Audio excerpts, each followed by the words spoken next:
Welcome to ROFCON 2020's North America panel. My name is Bjorn Hasseler, and I'm going to ask the rest of the panel to go ahead and introduce themselves, starting with Eric.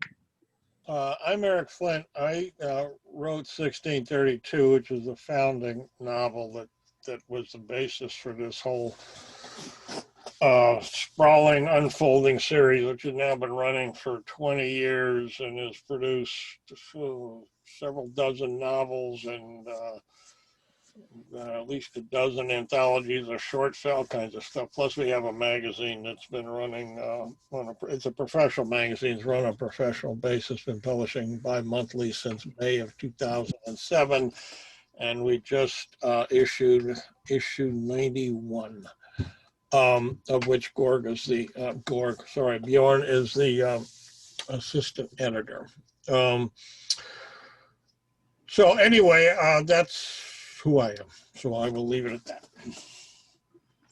Walter? Walter Hunt. I've been a 1632 author for most of 10 years. Written 2 novels with Eric, including the most recent, which is this one, 1636, The Atlantic Encounter. That's why I'm on this panel. And I'm a historian by training and a librarian by trade. All right, John? My name is John Deakins. I'm the author of a couple of spin-off novels through Ring of Fire Press, Red Sun. I forget my own title, just a minute. Rises in the West. And and Red Sun, Not Without Honor. Okay. I'm a retired school teacher, 40 years in the classroom, and a minister, and a whole bunch of other things, mainly a writer. And Michael? I'm Michael Lockwood, primarily joined in with the Gazette articles in 2018 with the Oath series.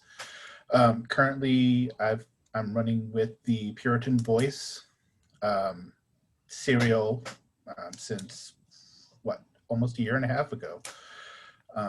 So first time, I'm probably the only one here that does not have a book in print. Hope to change that soon. No, I don't either. Doesn't have what? I do not have a book in print yet. Oh, not yet, no. Bjorn will be having one soon. Okay.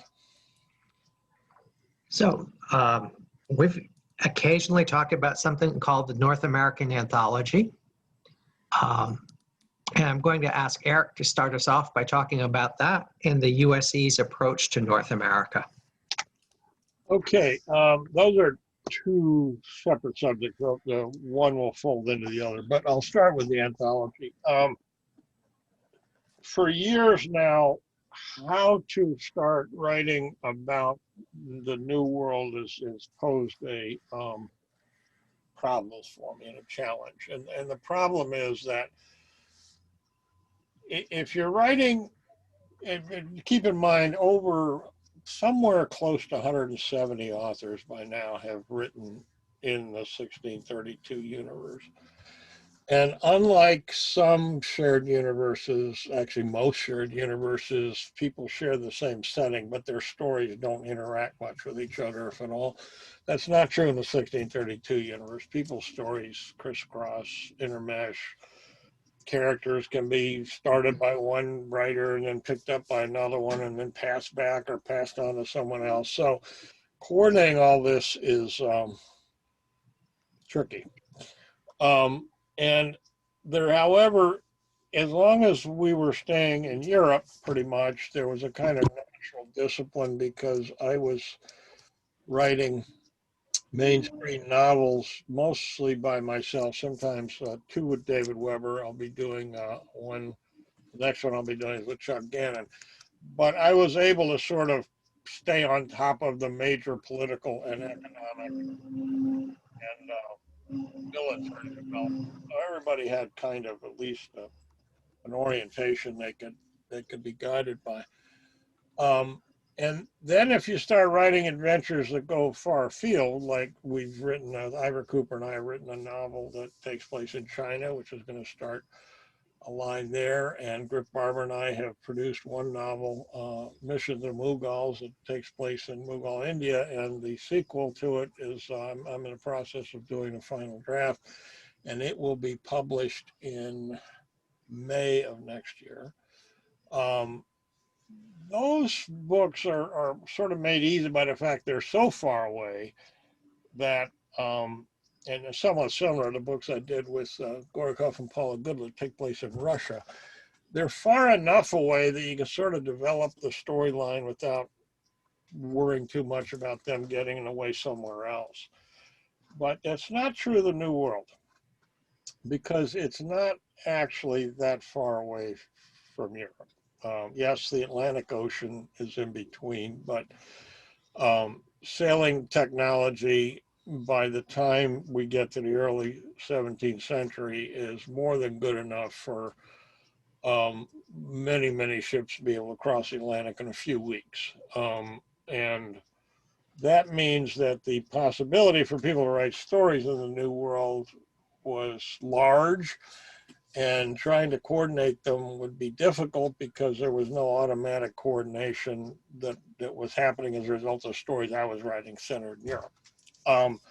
So I was concerned from the very beginning that we'd wind up with a mess, because people would start writing stories, and then the next thing you knew, they'd be crisscrossing each other, and they'd be contradicting each other, and be tangled up.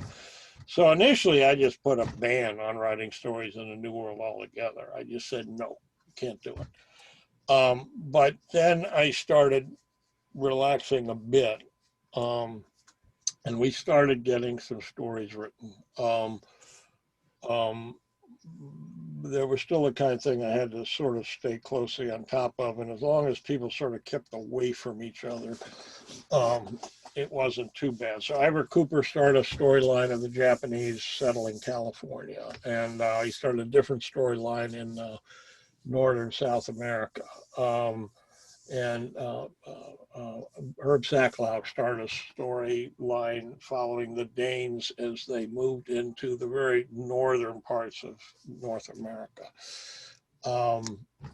Kevin and Karen Evans were working on a story which we just published recently called Fire in the Rio Grande, which involved a different version of the Pueblo Revolt, but that's way off in New Mexico, far away from everything else. But sooner or later, it's bound to happen. People started writing stories or pushing to write stories in either the Caribbean. I could stay under control of, because Chuck and I are writing stuff in the Caribbean,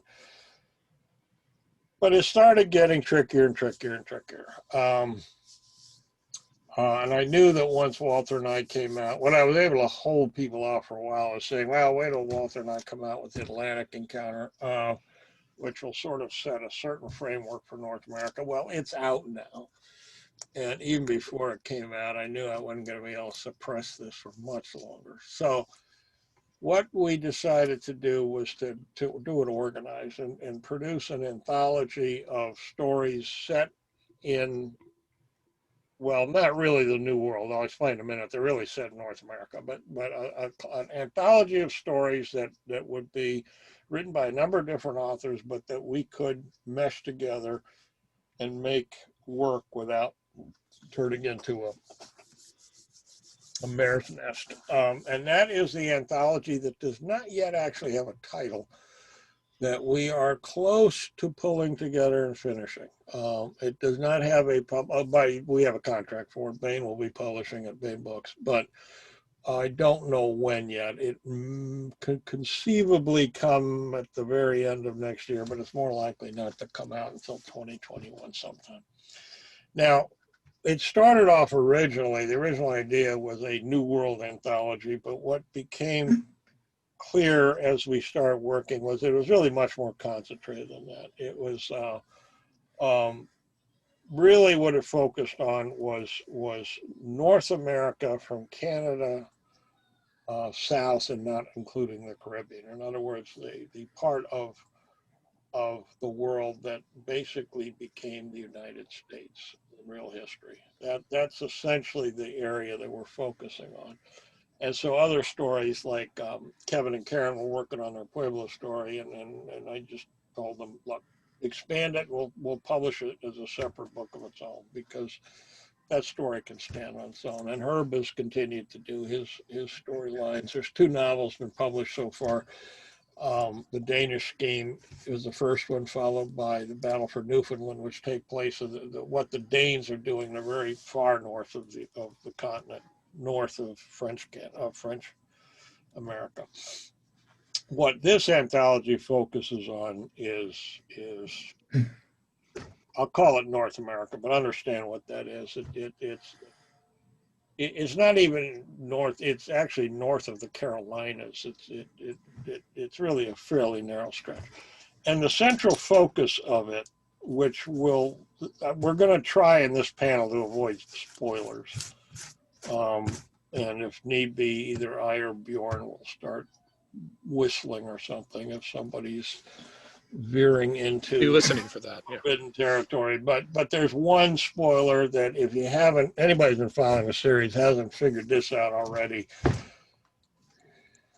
What can I say? And that is that the French purchased all rights to North America from the English back in the second novel in the series, 1633, which was published in the year 2002. So for 18 years now, it has been known to readers that the French now have legal rights to all British territories in the New World.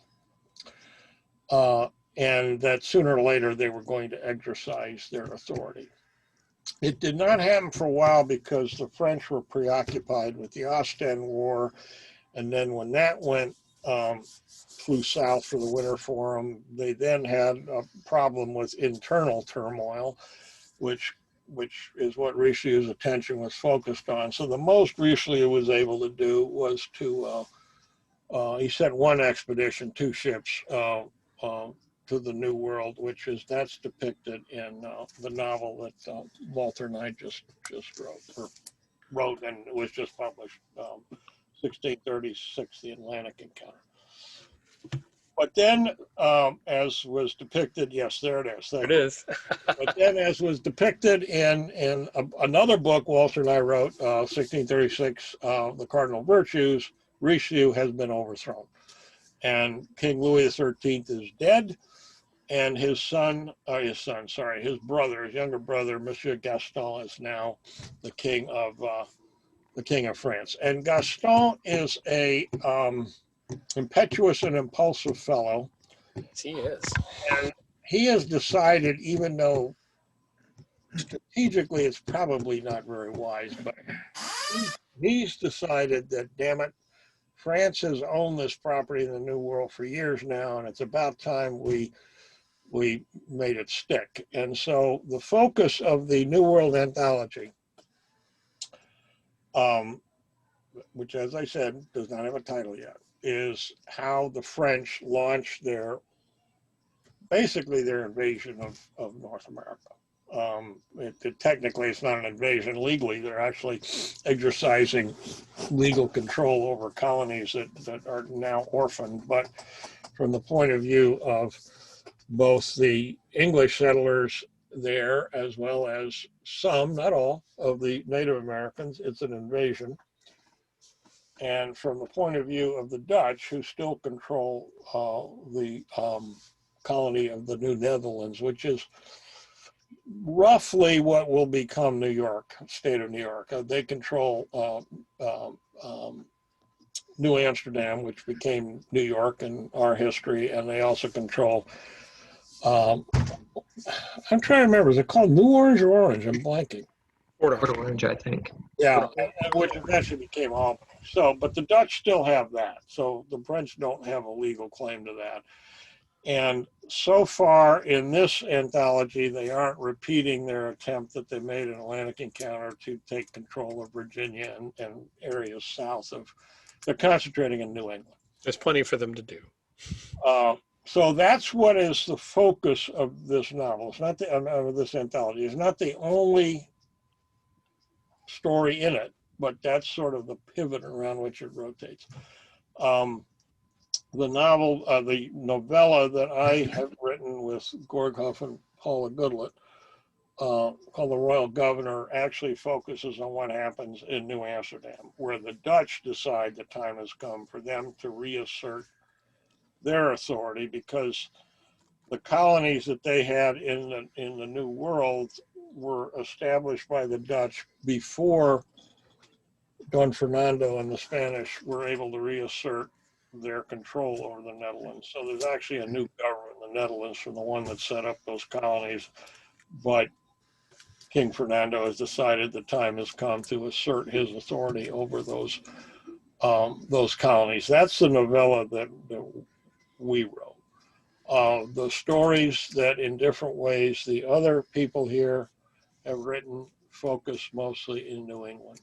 Herb has also written a story that's somewhat tangential to this, that'll be in the anthology, that continues some of the Danish developments. I'm going to shut up here except to talk about the last thing that Bjorn brought up. The strategy of the United States of Europe, which more precisely is the strategy of Mike Stearns, that he originally figured out, and that was then passed on to the new Prime Minister of the United States of Europe, Ed Piazza, who was very close to him. And Mike's wife, Rebecca, is now the Secretary of State of the United States of Europe, so she has a lot to say about this. Mike's main focus has been, in addition to, well, his central focus has been to do what he can to spread democracy in the Industrial Revolution in a more civilized way than it happened in our history in Europe, where they are. But the two things he particularly wants to tackle are getting rid of chattel slavery in the New World. Chattel slavery where Africans were enslaved and brought over the New World, and getting rid of the second serfdom in Eastern Europe, which he thinks are the two really great evils of the time that shaped world history and our own history, and shaped it badly. The third issue, though, which is a lot more difficult to deal with in many ways, because on some level it's just almost intractable, is the issue of the impact of the old world as it settles in the new world, which in real history was catastrophic for the people who lived in the new world. Disease was rampant. They, eventually they lost all their land, got shoved into reservations. In North America and the Spanish colonies, it was a different dynamic, but it wasn't any better from the point of view of Native Americans. And a lot of this is just very, very hard to do anything about, because when you have two hemispheres of a planet, one of which has a much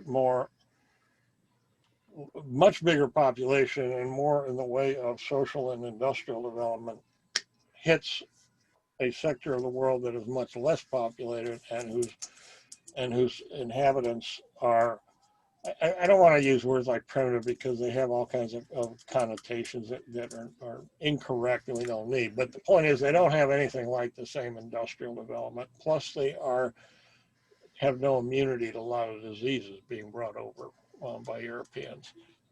It's awfully hard for that not to be very, very hard on the people in the New World. But it didn't have to be as hard as it was. And what Mike thinks is what he basically wants the USC policy of the USC to be, and this is what's being depicted one way or another in many of the different stories, is the first and key thing is to keep the European settlement diverse. That is, not to have any one European power or culture become completely dominant over the others.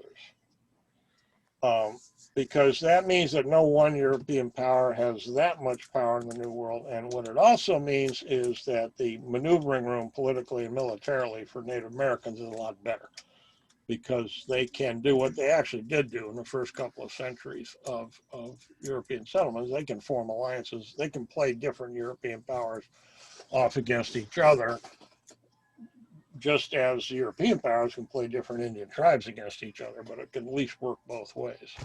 Once you got to the situation in North America in real history where the British basically drove out the French, so they controlled all of North America, and then you had the American Revolution, so that on top of everything else, most of North America was under the control of a unified white population that was not beholden any longer and didn't have to listen to anybody in Europe. At that point, it just became a steamroller. Well, it took a while, but it was a steamroller that Native Americans were facing. So Mike figures as long as that doesn't happen, and the European settlements are a lot of them, none of them are really huge, and that at least it gives Native Americans what you might call a fighting chance, but also it'll slow everything down.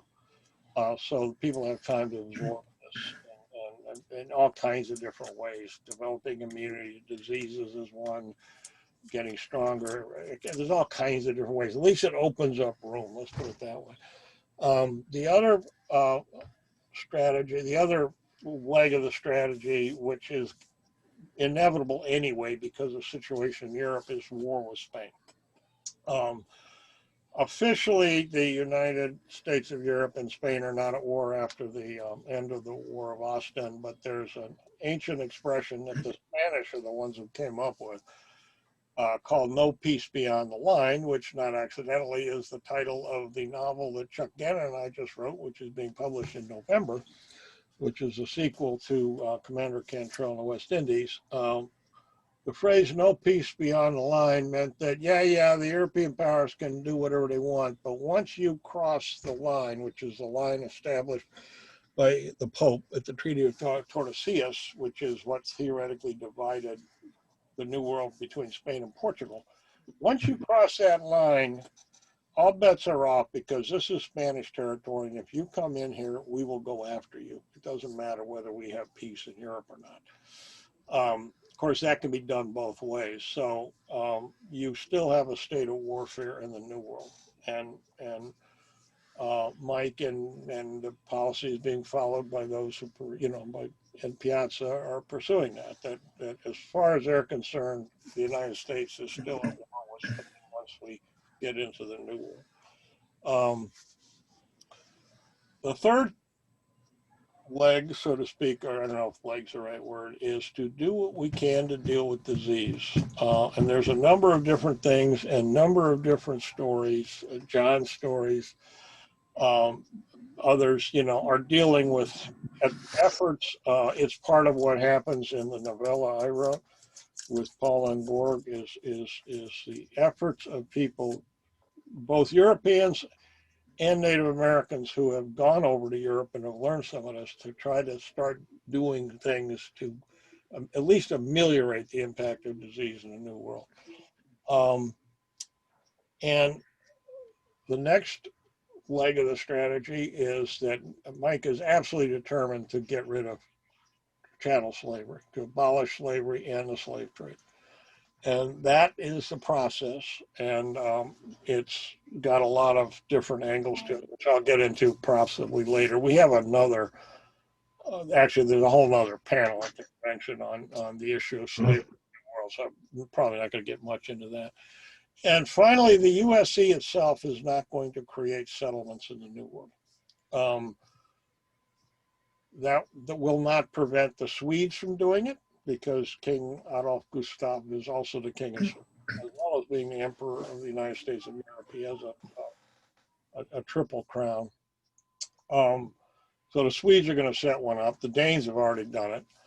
Other Europeans will do it. But the United States of Europe as such, which is by now the most powerful power in Europe, is not going to do any settlements of its own in North America, other than things that are either military or industrial, but it's not going to try to, plant colonists there.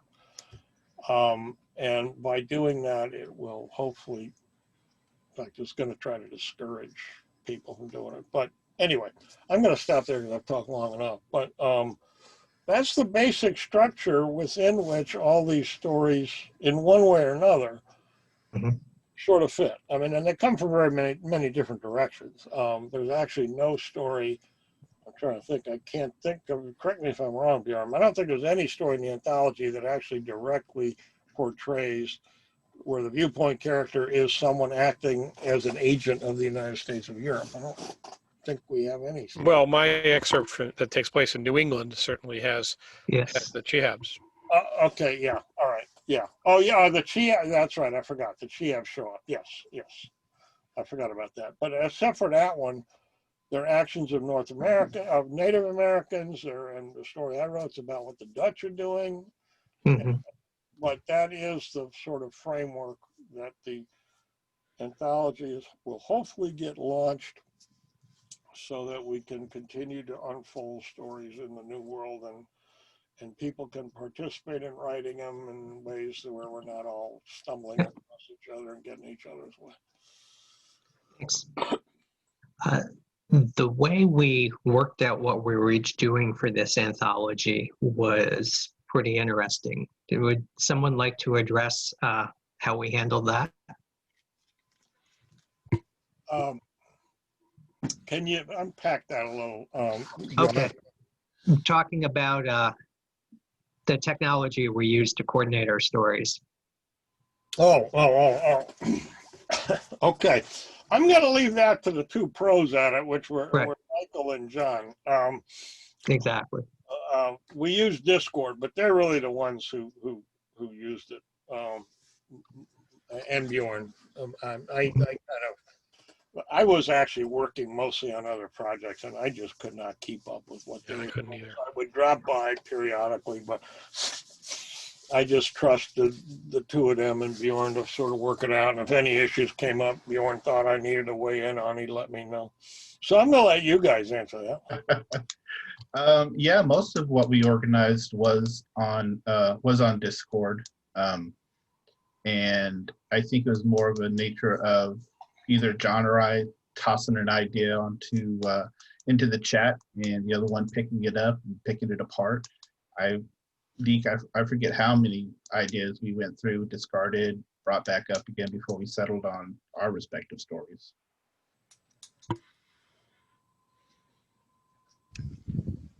The interesting thing about North America, since Eric and I did the novel, and it's something that the uptimers don't quite get and have that revealed to them, is how different the various settlements are. North America is in no way uniform. In fact, it is the exact opposite of uniform. We visit a number of different colonies. We go to Newfoundland, which is, of course, Danish. We go to New Amsterdam, which is Dutch. But we also visit two different places in New England, which are very different from each other. We visit Maryland, which is Catholic. We visit Virginia, which is Episcopalian, is Anglican. And in each place, and when we have a side visit up to Quebec, to New France, and of course that's Catholic. Now, totally aside from the religious aspects, the culture of the various settlements, how they came to be, and how they interact with each other, they all hate each other, of course. How they interact with each other is remarkably complex. And we did a lot of background research, a lot of reading, and a lot of historical stuff to try and come up with a portrayal that shows just how complicated the New World was. Things hadn't settled themselves out. This is before the English take New Amsterdam and make it New York. It is completely before the settlement of Pennsylvania, which doesn't even exist. It's before the settlement of the Carolinas, which don't exist. There's hardly anything in Maine. So what we needed to do was to show just what the early settlements in North America were like, and how these guys would view them. They can't tell the difference between Pilgrims and Puritans. And there are big differences between Pilgrims and Puritans. And that's just Massachusetts Bay and Plymouth Colony, which are, of course, separate. I'm a Massachusetts guy. I'm required to know that. It'd throw me out of the state. But that was a lot of our background research was to lay down what the various colonies were like and who was there and how they would all react to a potential French incursion. Yeah, and to add on to that, it's not only with the Puritans, it's not only the idea that they're gone from English, now they're expected to be French, they've got new owners, but they've also been persecuted back in England. So they've got that kind of, they're still English, but they're kind of like the redheaded children of England, and now they're... Well, quite true. The Puritans left England intending to be English, but religiously separate. Yeah. The Pilgrims left England with no intention to be anybody's anything. They hardly considered themselves Englishmen at this point. They reconciled themselves after the Halfway Covenant, by the 1650s, when they have to unite against Indians, and particularly after King Philip's War. But in the 1630s, they have no interest in having any interaction with England at all if they can possibly help it. And they despise their northern neighbors. They don't get along with They don't get along with the Puritans. They don't get along with anybody. I was struck by the old timeline accounts of fighting between Massachusetts Bay and Plymouth, where one colonist on each side got shot in the head. Oh yeah, yes, and both of them hated the Quakers, and the Baptists. God knows they hated the Baptists. The reason why Connecticut colony and New Haven colony, which were separate at the time, existed was all the people who didn't want to go to Massachusetts. And in fact, Rhode Island was founded by an outcast from Massachusetts who was considered too weird to be a Puritan, and be Roger Williams. We don't have that happen because he stays in Massachusetts Bay because of the threat. But the main thing is that from Gordon and Peter Chehab's point of view, when they go over there, they have this notion of it being relatively monolithic, and it of course is anything but. And that's for me, the interesting part. They came from a country themselves that all that was monolithic. Well, sure. But it's not now. Every single group, it could be a few miles apart, totally distrust each other. Yeah, sure enough. You mentioned Connecticut. The Connecticut River was captured by the Pequot. Okay, but the Pequot really preferred to live on Long Island, and so they decided they traded to somebody. Right. So they kind of traded it to the English and the Dutch both. Yes. It was a rotten. Hey, they're tricky little outfits. They got a good offer from both. So you got English speakers coming down from Massachusetts. You've got Dutch traders coming up from New Amsterdam, and you've got some other Indians there who are not Pequot, who do not want anybody else in Connecticut. It's a mess. Yeah, and of course now we have Yankees on one side of the. We have Yankees fans on one side of the Connecticut River and Red Sox fans on the other. So Yeah, it persists to this day. yeah. Got it. One of the problems Walter and I had writing Atlantic Encounter was that when our expedition led by the Chehab brothers arrives in New England, they visit both places, and from the point of view of storytellers, the story just kind of got tangled up because of the nature of the subject material. And we finally decided we're just going to take all that out of the novel. Walter will later rewrite it, which is what he did for the anthology, is take the material, just turn it into its own independent material. And we just sailed on. So we just cut that. So those of you who buy the book and read it, which I encourage everyone to do, you will see they sort of sail into New England. And then there's an intervening, I think, one chapter involving an Alsatian character, is a different character. And then the next you see the Chehab brothers, they're sailing out saying, Jesus, what a bunch of jerks, and they keep going on their way.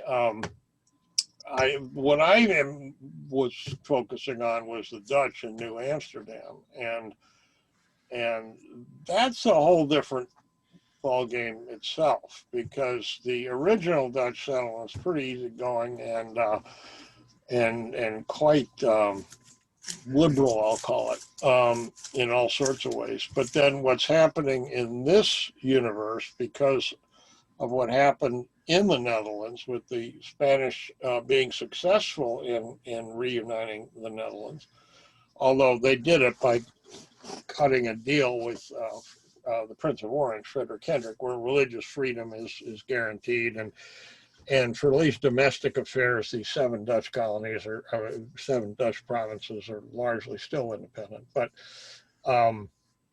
still, from the point of view of plenty of Dutchmen, the sort of hardcore Calvinists, one's called the Counter-Remonstrance, they are not happy with this situation at all. So they wind up being ones who emigrate a lot into, and they initially start in New Amsterdam. And that starts creating tensions there. And the tensions get really heightened when, this is what happens in the novella I wrote with Paul and Gord, when the new royal governor arrives. And the Counter-Remonstrants are not at all happy about this. And anyway, I'm not going to tell you what happens in it. You know, read the Anthology when it comes out, and you'll discover all exciting things. It should also be noted that the New Amsterdam of the 1650s is not the same as the New Amsterdam of the 1630s. No. Any more than a lot of unpacking all of the different colonial histories was, I was disturbingly insistent that we get it right. So we got it right. Well, one of the things the New York or New Amsterdam that we're dealing with, we actually gave it a surge of population because we needed it to be a little bigger than it actually was. So I think we've now got it up to maybe 2,000-3,000 people. I mean, you know, the original settlement there fit on some, I've forgotten exactly what size of Manhattan, but yeah, it was tiny. It's tiny. You know, I mean, most of what today people think of as Manhattan is just, you know, wilderness. So everything was, yeah, much, much smaller than you think of it today.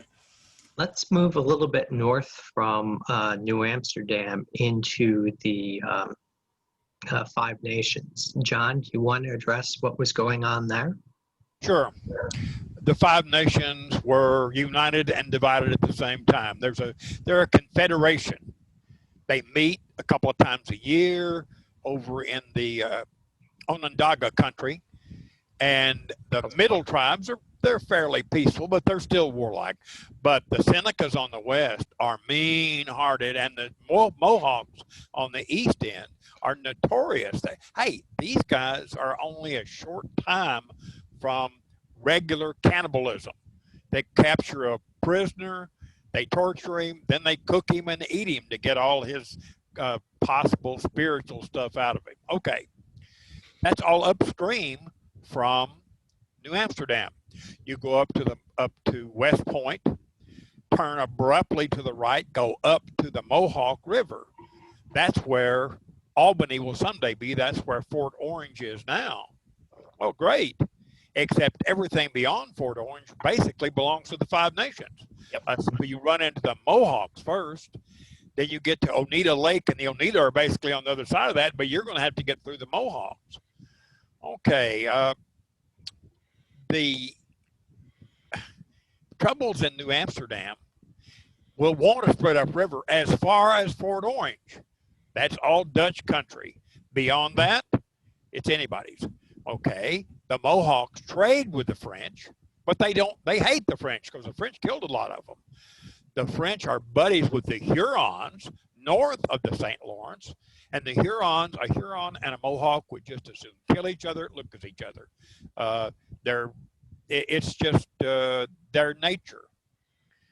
So I tried to bring in a character that was a Native American. He'd gotten accidentally hauled off to Europe, converted to Christianity, lived in Grantville for a while, but decided that his real calling was to go back to his own people, taking as much knowledge with him as he could. Well, Eric mentioned the governor in New Amsterdam. The governor in New Amsterdam was sent by a Catholic king, and my character was pretty well anti-Catholic.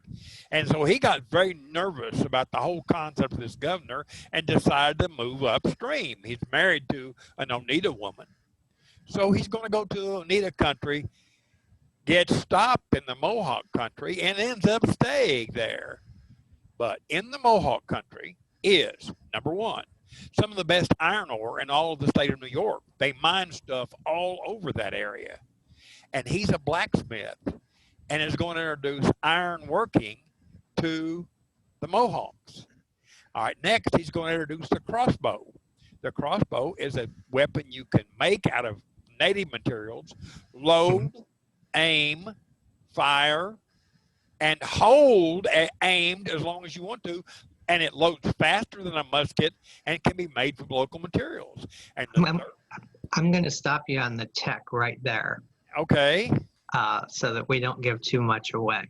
okay, but it's on that only. That's as far. The third item, not tech. Yes, he's not going to stop you. The disease that got most of them was smallpox. Yes. Okay, they just simply, their treatments didn't work. They'd dance, they'd rattle, they'd do all kinds of things, but it just didn't work. And a person with the disease in the fever stage is just as contagious could be. So I'm reading and found out what the Chinese did. The Chinese would take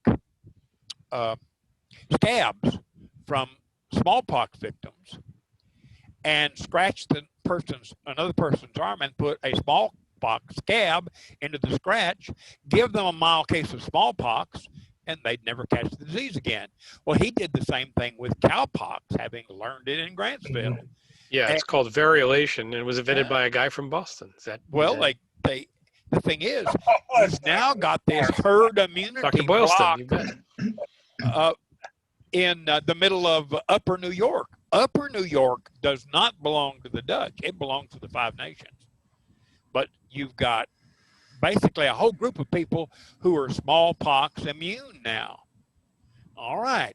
When the white folks move upriver, yeah, there's a lot of other diseases like measles and so on. Mm-hmm. When they move upriver, they're going to run into folks who can work iron, who are almost as well armed as they are, and who aren't leaving empty splotches on the map where villages used to be that died of smallpox. Okay, and so my concept is, Eric talking about the Balkanization of America. We got the Dutch, we got the Puritans, we got the French, we got the Danes, but for the Native Americans to be significant, they've got to be at least as unified and at least mostly technologically caught up to be able to sit at the same table. So They managed to play the two principal nations off against each other all the way to the French and Indian War without doing that. But yes, in this new environment, particularly with the Industrial Revolution, yeah, that won't work. The Ring of Fire has changed the equation. So I agree with you there, though. Without it, I don't agree with you. without the witch, Without the Ring of Fire, without the Industrial Revolution crashing in, they were able to hold off both principal competitors in America for another 150 years. what if they were marginally industrialized themselves? Well, yes, of course, that's the whole point. Your point is well taken. taken. But now it's a different ballgame. sure. And his wife actually has also introduced a different way of crop farming, row cropping, which was almost new in Europe at the time, and growing a lot of different things besides corn, bean, and squash over again.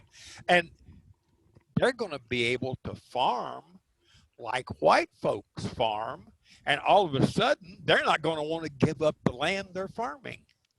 The thing I love about working in this environment is that there are so many people who have so many areas of expertise that I don't have, that I can draw on.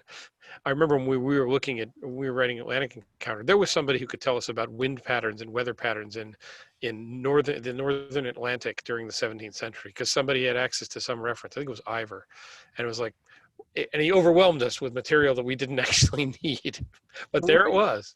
The reason that we had so much fan involvement in this series from the very beginning, because when I wrote 1632, I would post each chapter as I wrote it on Bane's books website, Bane's Bar, where there's a discussion area, a lot of people come by, is because writing that story required me to know a whole lot of things scattered all over the place. The amount of research I would have had to do to figure all that stuff out would have just been brutal. I could have done it, but it would have taken a lot longer to write the book. And so, when I talked over Jim Bain, we said, well, look, let's, I can't remember which, I think I came up with the idea, it might have been Jim. I don't remember which one it was, but we said, look, let's write the book chapter at a time. We'll post it and we'll get info. We'll encourage people to come look at it. And if you do something wrong, people can tell you, no, that won't work. And here's why, or you can ask them questions. And that's what happened. Is I would go in and I'd either post a chapter and then invariably somebody said, no, that's not going to work for this, that, or the other reason. Or I'd ask a question, say, hey, is it true you can burn, a diesel engine will burn vegetable oil, things like that. And that's how the book got written. And I wrote that book in 3 to 4 months. I've forgotten what. And that's a 180,000 word book. That's a long book. And to do a book like that with everything you have to know in it to make it work right. And to this day, nobody's ever found any really significant errors in that book as far as, technical stuff or anything like that, or historical stuff. I could not possibly have done it without that kind of big collective assistance. One of the beneficial side effects of that was that by the time the novel was published in February 2007, we already had a built-up audience that really wanted to read it.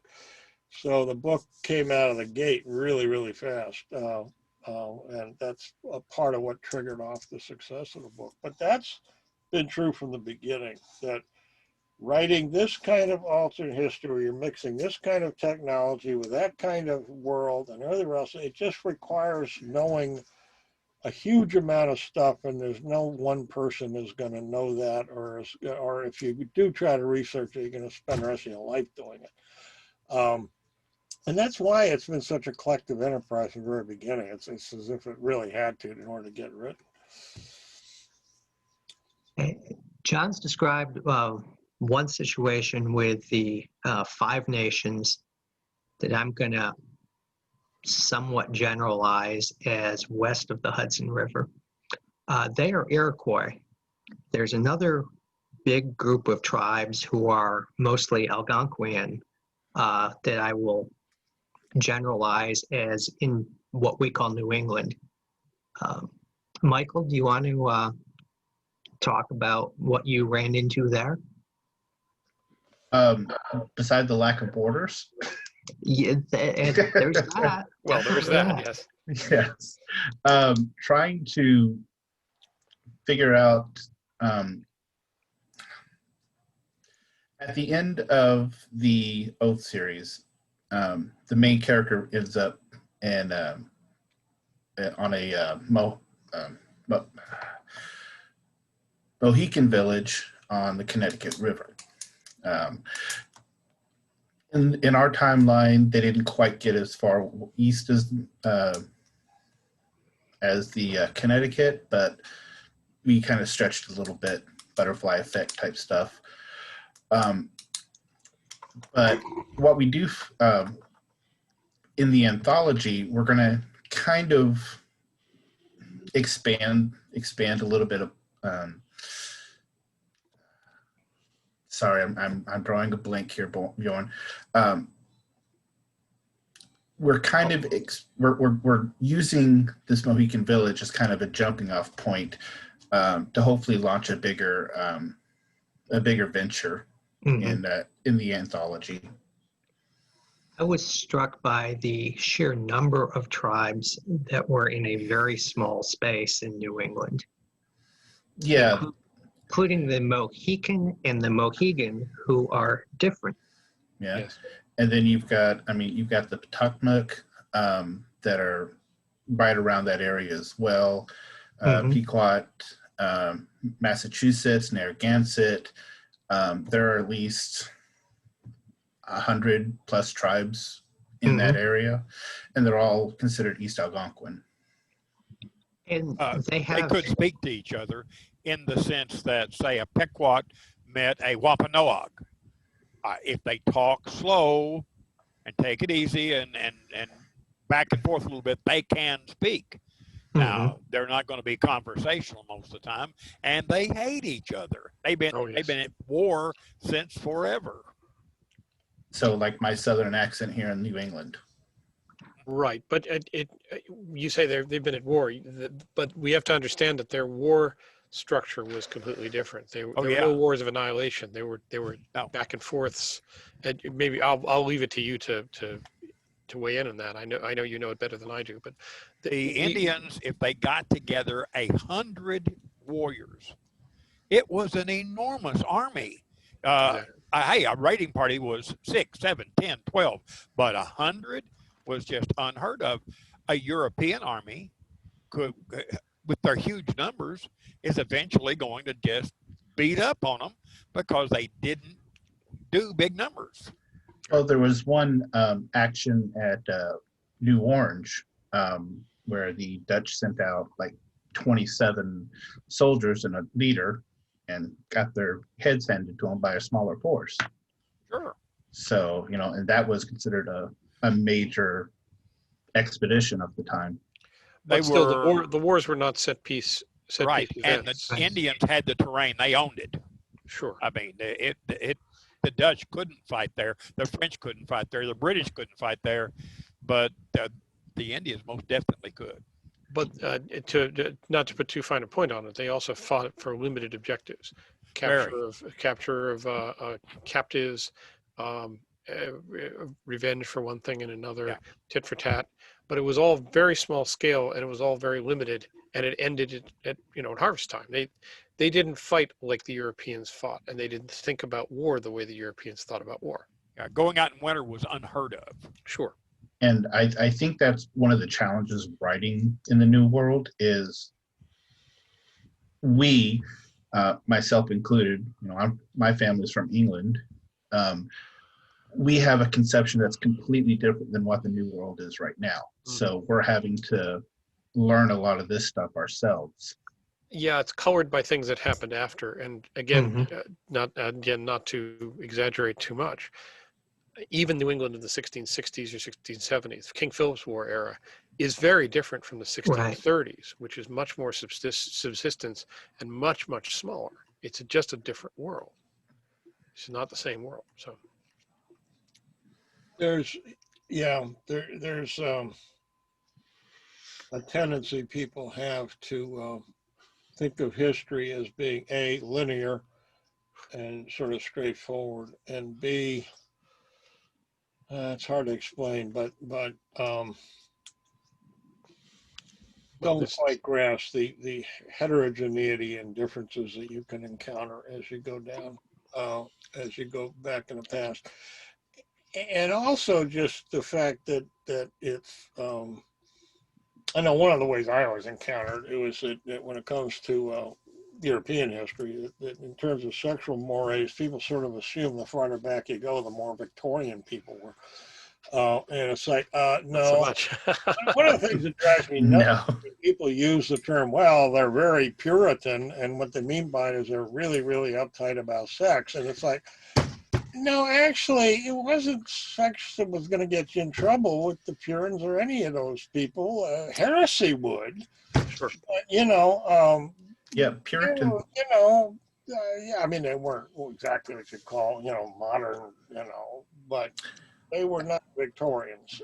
They tended to be quite practical about matters involving sex, and they were not particularly hung up about it. No.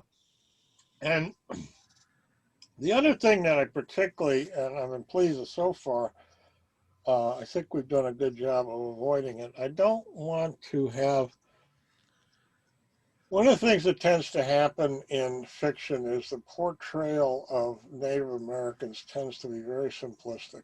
And it tends to be,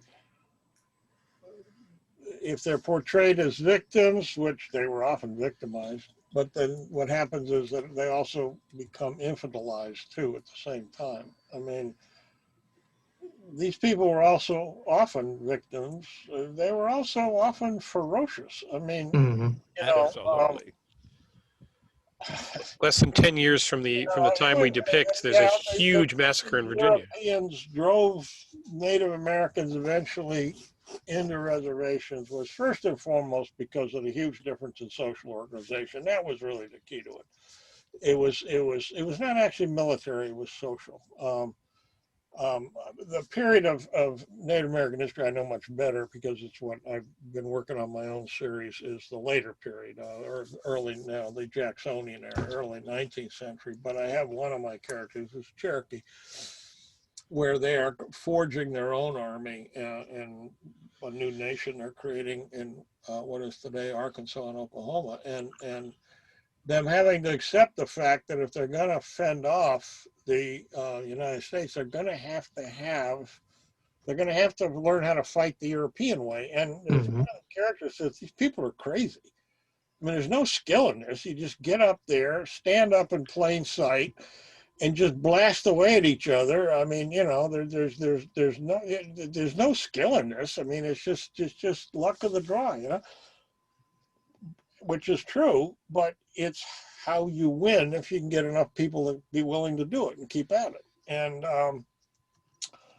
that's why Native Americans in real history pretty much lost every war. It wasn't that they necessarily lose the battles, but you know, having to deal with that kind of pressure. First of all, you need to have enough people, number one, and they didn't have the manpower. But secondly, you also have to have a different social organization. And part of the trick of writing about this is to depict people as full-rounded people. I mean, they're not, you know, it's not simple. It's not good guys and bad guys.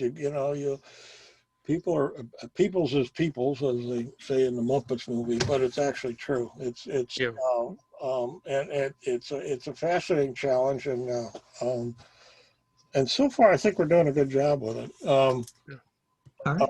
One of the things that I'm hoping comes out of it, because partly what we're doing is we're diversifying the European impact, so it's not this sledgehammer, and that combined with the much more rapid industrial development, which is easier to impart to the Native Americans as well, is that I think it's going to slow things down enough. Well, I was approached years ago by Steve Saffel, the editor at Del Rey, who asked me to write the alternate history novel that eventually became 1812, The Rivers of War. And what Steve asked me to do is he said, could you write an alternate history where the Cherokees aren't forced off their land? You know, the Trail of Tears doesn't happen. And I said, yeah, if you let me start at the time of the Vikings. And he said, no, I want something in 18th century. I said, Steve, I can't do it without practicing historical malpractice. By the time you get to 1800, 1820, there are already all five of the southern tribes put together didn't probably have more than 100,000 people.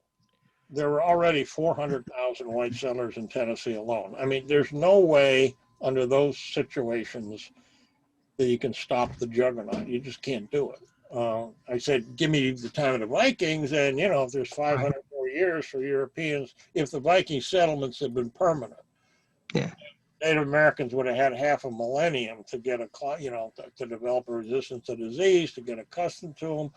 The technological and social difference wasn't that big. I mean, there's a Viking and Iroquois wasn't all that great. But if you start in 1800, boom. No, it's kind of a foregone conclusion what'll happen. Whereas we're doing something kind of in the middle. And it'll be interesting to see how it turns out. And since I think we're getting short of time. Yeah, I think we'd better go to final thoughts. It's time for me to be a shameless author and do the plug, which is to encourage people that the book will not be out for a while. And like I said, I don't even know yet quite what the title's going to be. But if you continue to subscribe to our newsletter, you will be kept informed of everything that happens. And I also post it on my Facebook page, and it gets posted other places. But the easiest way to stay on top of everything that's happening in this series and with Ring of Fire Press as a whole is to keep getting our newsletter, which will come to you once a week. And so I think the book will probably come out probably more likely to be a year and a half from now than a year from now. But there are other books, by the way, coming out in between. There are quite a few. There is, I should tell people this, Robert Waters and Chuck Gannon had written a novel called Calabar's War, which takes place also in the New World, but a different part of the New World. It takes place mostly in South America and the Caribbean, and that does deal with slavery very directly. And then in May, well, I'm trying to think, in April, the sequel to the Alexander Inheritance is coming out, the Macedonian Hazard. Now that's not part of the 1632 series. It's part of the related C.D. Shard series that we started with the Alexander Inheritance. And then in May, 1637, The Peacock Throne is coming out. That's the sequel to Mission of Mughals. And then in July, Grantville Gazette 9 is coming out, which will be a collection of stories. We've done a number of the Grantville Gazette anthologies. I'm not sure yet after that because Bain hasn't scheduled the final trimester of next year yet. There may not be another 1631 book in there because the book I'm actually writing right now is another Honorverse book, which I'm writing with David Weber, and that will be the one we get the slot for. But I am hoping that if we can't get it out next year, we'll be able to get the New World Anthology out early in 2021. But please do continue to subscribe to the newsletter. If you're watching this convention, then you are subscribed to it because you sort of had to get registered. And it's the best way to stay on top of everything that's developing. Thanks. Walter, final thoughts? Well, have never failed to enjoy working with Eric. We've done a couple different things together, 3 novels together now. My most recent solo is an alternate history also set in Russia and California, and the foundation novel for this milieu is close to done, and I'm hoping to sell it to Bain. Oh, good. I'm hoping to have King and Country done by the end of the year. Great, that'll be great. And I'm going to count on our longtime friendship to get you to help me to sell Tony on Benjamin Franklin saving the British Empire. So we'll see. Well, Walter and I are also starting to work on another novel, 1632 series, which is the sequel to The Cardinal Virtues, which will continue the Spanish unfoldings, not Spanish, French Civil War. We got lots of good ideas for that. Oh yeah. Okay, John? One thing I forgot to mention, one of the ways that the white folks were able to run over the red folk was literacy. I read that the Cherokees and the Iroquois had originally been the same people, like hundreds of years ago. Yeah, Cherokee is an Iroquois language. Yeah, I know, but why wouldn't the Cherokee alphabet with the same sonics work for an Iroquois alphabet? Yeah, so I said, there you go. The Iroquois are now going to write their treaties and sign the one in English and make the Englishmen sign the ones in Iroquois. And all the culture that would have been lost because it was all word of mouth can be recorded. And well, anyway,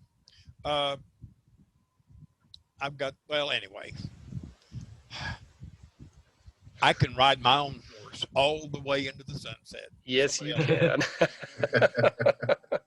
Michael? Thanks for having me. It's quite an honor to be part of this panel. I think the way forward with some of what I'm seeing with the New World is a series of throttles, I guess you could call it, on the excesses of what we did with history. We've had some back channel discussion about what we're going to be doing with the Puritans, and I'm not going to go any further into that, but hopefully that end will kind of throttle quite a few of the factions from going outright and killing each other just because, hey, we've got crossbows and you don't now. Mm-hmm. So that's kind of what I'm seeing with that, and hopefully after that we can have some more fun out towards the west. So and we will. I was struck by the number of ways in which the different Algonquian tribes reminded me of the politics going on in Europe leading up to and during the 30 Years' War. Like Eric said, people are people, and they have their own rivalries that they need to deal with. But now with the French, we've got Puritans, Pilgrims, and about 10 major Algonquian tribes who really kind of need to work together. Yeah, we'll see. For various values of together. Right. All right. Exactly. All right. Depends on what your together means. Right. Exactly. For the Five Nations, together means we don't kill each other in the Five Nations, but we get to kill everybody else. True enough. All right. Thank you all.